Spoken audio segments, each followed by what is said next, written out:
Vamos a trabajar ahora en nuestro ejemplo número 3 de análisis de mallas en corriente alterna y tenemos este circuito que está a continuación. Nos están pidiendo que calculemos en este caso la corriente 1 y la corriente 2, que serían estas que están marcadas en esos sentidos. La impedancia total del circuito, ahora tenemos un circuito aquí con un paralelo y después un serie, ahorita veremos cómo resolver esto. Y por último, ¿cuál es la corriente total que nos está dando este circuito? Entonces, nuestro circuito, como lo vemos aquí, si se fijan, tiene pues una fuente de 120 ángulo de 10 grados volts con 60 Hz. Y vienen aquí tres impedancias marcadas. La primera impedancia es 25 más 10J. Hay una impedancia de 10 menos 5J que es compartida entre las dos mallas. Y por último, esta de 15 más 20J, ¿no? Recordemos que la letra J, pues en realidad la cambiamos por la I del número imaginario para no confundirlo con la I de corriente, ¿no? Que normalmente se utiliza en análisis de mallas. Entonces, nuestro primer paso pues será calcular los valores de I1 e I2 y pues como tenemos un circuito de dos mallas, sabemos que necesitamos un sistema de ecuaciones 2 por 2, ¿no? Entonces eso sería lo primero que tenemos que buscar. Y para eso pues vamos a hacer el análisis de malla por malla. Empezaremos con la malla 1 y en la malla 1 lo que necesitamos es hacer un recorrido total de la malla y ver todos los elementos, ¿no? Yo tengo esta impedancia y la fuente, por lo tanto, voy a marcar aquí como todos los elementos que pertenezcan a la corriente 1 y voy a marcar acá todos los elementos que pertenezcan a la corriente 2, ¿no?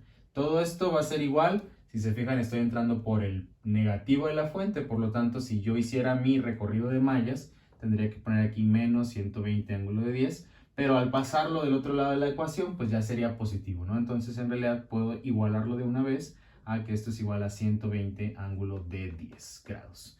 Pero tenemos aquí que hacer primero el análisis de la malla como tal. Entonces, en la malla 1 tengo elementos que pertenecen a la malla 1, son estos dos. Entre los dos tengo el 25 y 10 que me darían 35 en reales. Y los imaginarios serían 10 menos 5J que me daría más 5J. Después tengo por acá elementos de la malla 2. Tengo este elemento que está compartido con la malla 2. Pero para eso primero tenemos que analizar cómo se encuentran las corrientes una respecto a la otra. Por ejemplo, esta corriente I1 yo sé que va hacia abajo, pero la corriente I2 pues va hacia arriba. Por lo tanto, de aquí está saliendo una resta de corrientes. Entonces, como está haciéndose una resta ahí, los elementos van a cambiar de signo. Este 10 que tenemos por acá se va a convertir en un menos 10, pero el menos 5J se va a convertir en un más 5J. De esta manera sale nuestra ecuación número 1, que la sale de la malla número 1. Lo que sigue que podemos hacer es la malla 2, de una vez hacer nuestro análisis de la malla 2, ya que tenemos aquí la información. Y vamos a hacer lo mismo, separamos con elementos de I1 más elementos de I2. En este caso va a ser igual a 0 porque no tengo ninguna fuente que esté involucrada en la malla número 2. Entonces ahora los elementos que voy a considerar positivos serán para I2. En este caso tengo estos dos elementos nada más, sería 15 y 10, pues me van a dar 25 por acá reales. Y después tengo 20 menos 5 que me va a dar 15J, ahí está. Y otra vez el elemento del medio que comparte mallas va a tomar los mismos valores, pero ahora asociados a la I1, ¿no? Ya dijimos que esto era una resta, entonces por lo tanto este 10 va a ser negativo por acá y ese 5 va a ser positivo por acá. Y de esta manera obtengo yo mi malla número 2. Ya con la ecuación completa, esta ecuación pues obviamente sabemos que va a ir a un arreglo que se tendrá que resolver, ¿no? ¿Cuál será el arreglo? Pues vamos a ponerlo por aquí. Podemos poner este arreglo. Y pues iría por acá la columna para I1, por acá la columna para I2. Y pues podemos acomodar los paréntesis, ¿verdad? Porque vamos a tomar solamente los coeficientes. En este caso, pues tomaría este 35 más 5J, que lo voy a poner acá. Después voy a tomar este menos 10 más 5J, que lo voy a poner acá. Y este menos 10 más 5J asociado a la I1 lo voy a poner por acá. Y por último, el 25 más 15J, que lo voy a poner por acá. Obviamente aquí va un 0 Y de este lado, en esta primera ecuación, vamos a poner el valor de 120 ángulo de 10, pero ese 120 ángulo de 10 lo vamos a transformar a rectangular. ¿Por qué? Porque todos los elementos que yo tengo en el arreglo que quiero usar para saber cuánto vale I1 y cuánto vale I2 se encuentran en su forma rectangular. Entonces vamos a anotar ahí el valor de 120. Entonces de este lado voy a anotar el 120 ángulo de 10 grados, pero ya transformado a rectangular. Y ese sería un valor de 118.17 más 20.83J. Ahí está, esos serían los valores. Y de esta manera, lo que sigue sería resolver este arreglo por cualquier método de sistema de ecuaciones 2×2. Yo recomiendo Kramer, por aquí les dejo la recomendación para que vean la manera en la que se resuelve. Y ya vamos a obtener los valores de I1 y de I2. Continuamos con nuestro ejemplo número 3 de análisis de mallas en corriente alterna, y una vez que nosotros resolvemos nuestro sistema de ecuaciones 2×2, nos encontramos con los resultados para I1 e I2, ¿no? Estos resultados yo los estoy presentando en las dos formas de presentación, tanto en su forma rectangular como en su forma polar, tanto para I1 como para I2. ¿Por qué hago esto? Porque a veces es necesario tener alguno de los dos valores y ya lo tenemos a la mano para utilizarlo en otro de los procedimientos. Lo que nos falta calcular es la impedancia total y por último la corriente total. Vamos a empezar primero con la impedancia total porque necesitamos este dato para después calcular la corriente total. Y bueno, la impedancia total va a salir de hacer la reducción de este circuito a un solo elemento o a una sola impedancia. Imaginemos esto como si fueran puras resistencias y yo quiero hacer la reducción de resistencias. Entonces, lo que tengo que hacer es primero, estas dos ramas que tengo aquí se encuentran en paralelo, y esos paralelos pues podemos utilizar la fórmula de la impedancia equivalente de estas dos. A esta le podemos llamar Z1 y a esta le podemos llamar Z2, ¿no? O impedancia 1, impedancia 2. Y la fórmula sería primero la multiplicación entre la suma. Entonces esto sería impedancia 1 por impedancia 2 sobre impedancia 1 más impedancia 2. Entonces tenemos que resolver toda esa fórmula para las dos, para el paralelo que tenemos aquí. Y lo que vamos a hacer es pues utilizar la fórmula, ¿no? Entonces Z equivalente va a ser Z1 por Z2, en este caso sería 10 menos 5J multiplicados por 15 más 20J, ¿cierto? Todo esto dividido entre las mismas impedancias, pero sumadas, ¿no? 10 menos 5J más 15 más 20J. Entonces, tenemos que hacer la resolución de todo esto. Por aquí, en la parte de arriba, pues bueno, ya sabemos que esto pues se trata como de una multiplicación de binomios. Entonces, sería 10 por 15, que me darían 150. Después sería 10 por 20, que serían más 200J en este caso. Después sería menos 5 por 15, que serían menos 75J. Y por último, 5 por 20, negativo por positivo, serían menos 100J cuadrada, ¿no? Ahí está. Y en la parte de abajo es mucho más fácil porque nada más existe una suma. Por lo tanto, yo puedo decir que no existen los paréntesis y nada más sumar reales con reales, que en este caso sería 10 más 15 son 25. E imaginarios con imaginarios, 20 menos 5, que serían más 15J. Entonces, bueno, ahora necesitamos resolver eso para saber cuál es el resultado final. En la parte de abajo, pues ya sabemos que va a ser un 25 más 15J. Ahora, en la parte de arriba, pues hay que hacer la simplificación, pero recordemos que este 100J cuadrado que tenemos por aquí, pues en realidad sabemos que J cuadrada en realidad es equivalente de menos 1. Por lo tanto, este menos 100 se está multiplicando por menos 1.